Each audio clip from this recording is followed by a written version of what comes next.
C'est parti et on commence tout de suite par la Ligue 1 dans ce USB Foot avec le classement de cette Ligue 1, nos deux clubs, Angers et Nantes en 13e et 14e position. Ça ne veut pas dire grand-chose parce qu'il y a eu des matchs qui se sont joués, d'autres qui n'ont pas pu se dérouler. On va donc observer ce qui se passe notamment du côté du FC Nantes. C'est parti. Le FC Nantes, pas de gilet jaune, surtout dans les travées de la Beaujoire pour ce Nantes-Montpellier qui aurait dû avoir lieu. T'es allé déjà à la Beaujoire cette saison ou les saisons précédentes? Bah déjà, j'y ai joué l'année dernière. Eh ouais, la demi-finale. Voilà, ouais. Eh ouais, c'était magnifique. Quart et demi. Quart et demi, j'ai pas joué parce que je revenais de blessure. Mais ouais, non, quart et demi où on a joué là-bas. Et puis après, forcément, j'ai été voir quelques matchs. Ouais, c'est une bonne mise en bouche quand même, la Beaujoire. Ah, c'est avant pas le Stade mal. de France. Ouais, c'est pas mal. Ouais. Surtout que c'était plein, donc c'était génial. Il n'y avait pas de mur jaune cette fois-là, c'était un mur rouge et noir. C'est ça. Ouais, c'était pas mal aussi. On va regarder parce que c'est vrai que les Nantais se sont entraînés après leur belle victoire face à Marseille.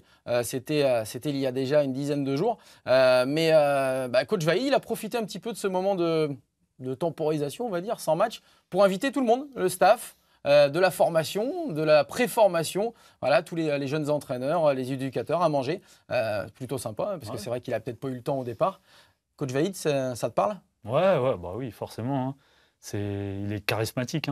C'est des méthodes, c'est tout ça, mais à chaque fois, ça marche. Paye. Ouais. Ça paye, ça marche. C'est vrai que c'est un entraîneur qui a eu souvent, notamment dès le début, des résultats. Alors, on voulait savoir, parce que le mercato va s'ouvrir d'ici, on va dire, 3 semaines quasiment dans cette Ligue 1.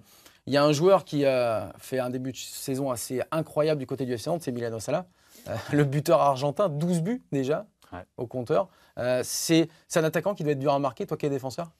Ouais, je pense que c'est pas évident parce qu'il est costaud, il se déplace beaucoup. Donc c'est jamais évident. C'est un peu du même profil que Cavani, je pense. Voilà, Cavani, c'est encore une autre dimension, mais c'est un attaquant très compliqué à marquer, je pense. Alors, la question que je vais te poser, toi, en tant qu'observateur, est-ce qu'il faut vendre Emiliano Sala au mercato hivernal parce qu'on parle de clubs qui pourraient mettre 15-20 millions d'euros, pourquoi pas, sur ce joueur?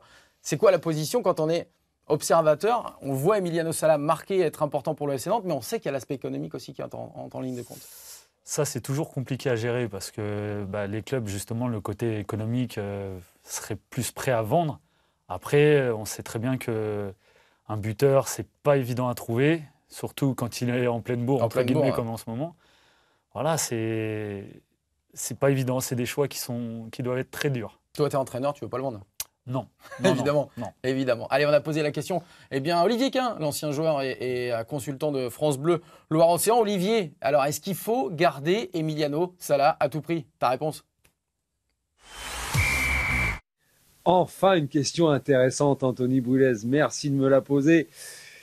Question difficile, effectivement, parce que sur le plan sportif, se séparer d'Emiliano Sala au mercato d'hiver, ce serait pas un crime, mais pas loin, parce que, bien évidemment, c'est votre meilleur buteur. Il fait partie des meilleurs joueurs, et puis surtout, il incarne l'esprit nantais en ce moment, avec un maximum de réussite. Et s'en séparer, ce serait compliqué. Maintenant, sur le terme économique, il vaut combien? S'il y a un club anglais qui met un peu d'argent sur la table aux alentours de soyons fous, 25 millions d'euros. Alors, il ne faut pas oublier que la moitié irait à Bordeaux. Ça permettrait de recruter 2-3 Koulibaly, 2,5. Non, ça permettrait surtout de recruter un joueur à 10-12 millions ou 2 joueurs. Enfin bref, il pourrait être remplacé.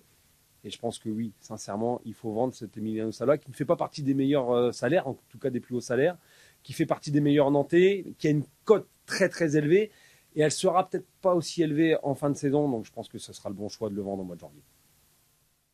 Il est en pleine forme, Olivier Quin. Franchement, là, on l'a vu au taquet sur Emiliano Sala. Nous, on espère, en tant qu'observateur, bien que l'Italo-Argentin va rester du côté du FC Nantes. On regarde simplement ce tweet qui est passé sur les réseaux sociaux concernant l'annulation. Eh oui, rendez-nous la Ligue 1. Vous n'avez pas le droit de nous annuler à nouveau un match. C'est ce qu'on dit sur les réseaux sociaux. On fait comment sans foot le week-end? Eh bien, il n'y aura pas de Nantes-Montpellier, donc samedi soir. Et bien, c'est cette tweetos qui nous disait justement qu'il n'y aurait pas le défi entre finalement la deux chevaux, puisque c'est comme ça qu'avait surnommé Valdemarquita pour Michel Der-Zakarian, le défi entre Michel Der-Zakarian et Vaïd Halilhodžić. 2 matchs de reportés du côté du FC Nantes. On va s'attaquer maintenant du côté